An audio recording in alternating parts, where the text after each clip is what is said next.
নিয়ে চিন্তায় মোহাম্মদ ইউনূস। ভারতে এসে তুলসী ইতিমধ্যেই বাংলাদেশে হিন্দুদের উপর হয়ে চলা, সংখ্যালঘু হিন্দুদের উপর হয়ে চলা অত্যাচার নিয়ে তিনি সরব হয়েছেন, তিনি উদ্বেগ প্রকাশ করেছেন।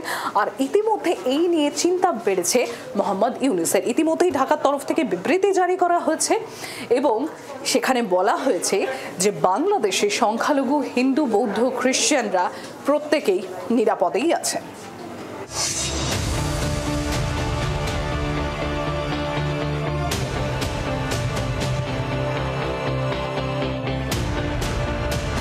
বাংলাদেশে হিন্দু নির্যাতন দেখেও দেখেনি জো বাইডেনের ডেমোক্র্যাট প্রশাসন। ডোনাল্ড ট্রাম্প ক্ষমতায় আসার পর ঢাকা নিয়ে অবস্থান বদলের ইঙ্গিত দিয়েছিল ওয়াশিংটন।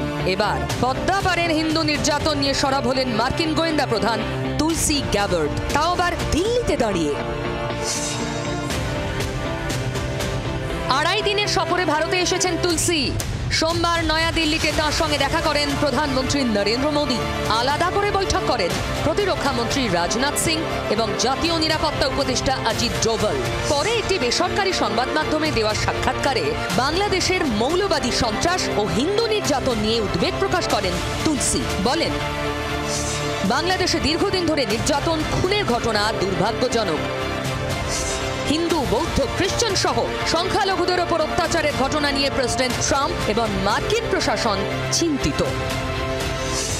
এখানেই শেষ নয়, বাংলাদেশের সঙ্গে ইসলামী খেলাফতকে জুড়ে তিনি বলেন, ইসলামিক সন্ত্রাসবাদীদের বিভিন্ন গোষ্ঠীর ভাবধারা এবং লক্ষ্য একই, ইসলামিক খলিফার নীতি এবং শাসন চালু করা। দিল্লিতে বসে তুলসীর এমন মন্তব্যে চোটে লাল ইউনূস সরকার। সোমবার রাতেই ঢাকা থেকে বিবৃতি দেওয়া হয়। তুলসী গ্যাবার্ডের করা এই মন্তব্য বিভ্রান্তিকর এবং বাংলাদেশের সুনাম ও ভাবমূর্তির জন্য ক্ষতিকর। কোনো নির্দিষ্ট প্রমাণ বা অভিযোগের উপর ভিত্তি করে এই মন্তব্য করা হয়নি, বরং পুরো জাতিকে মোটা দাগে এবং অযৌক্তিকভাবে উপস্থাপন করা হয়েছে। বিবৃতিতে ইউনূস সরকার আরও জানিয়েছে, বাংলাদেশকে ইসলামী খেলাফতের সঙ্গে যুক্ত করার মানে দেশের জনগণ বিশ্বজুড়ে তাদের বন্ধু এবং অংশীদারদের কঠোর পরিশ্রমকে ছোট করে দেখা, যারা কিনা শান্তি, স্থিতিশীলতা, উন্নয়নের জন্য প্রতিজ্ঞাবদ্ধ।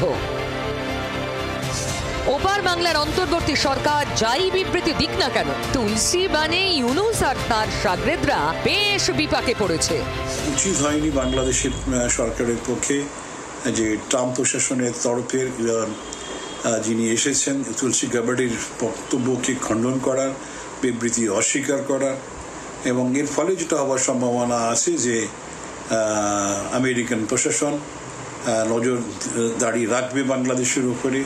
যে সংখ্যালঘুদের উপরে কিন্তু অত্যাচার চলছে, সেই পরিস্থিতিটা নিয়ে কিন্তু তুলসী গ্যাবার্ড উদ্বেগ প্রকাশ করেছেন খুব স্বাভাবিকভাবেই। কেননা ভারত মার্কিন যে সম্পর্ক, যে বন্ধুত্বের সম্পর্ক, এবং শুধু তাই নয়, সারা পৃথিবী জুড়ে যে সাম্প্রদায়িক সম্প্রীতির যে বাতাবরণ তৈরি করা প্রয়োজন, এই সংখ্যালঘুদের ওপর অত্যাচার সেটার পরিপন্থী। সেই জন্য এটা নিয়ে উদ্বেগ জানিয়েছেন তুলসী গ্যাবার্ড মার্কিন প্রশাসনের পক্ষ থেকে এবং ভারতীয় নেতৃত্ব। নিন্দুকরা বলছেন, কূটনৈতিক মারপ্যাচ সামলাতে কথায় কথায় নতুন প্রভু খোঁজে বাংলাদেশ। ভারতকে চাপে রাখতে কখনো চীনা জুজু দেখায়, কখনো আবার পাকিস্তান প্রীতি বাড়িয়ে তোলে। তুলসী কাঁটা সামলাতে ইউনূস সাহেব এবার কোন প্রভুর দ্বারস্থ হবেন তা নিয়ে চর্চার শেষ নেই। বাংলার আওয়াজ, বাঙালির আবেগ, জি 24 ঘন্টা।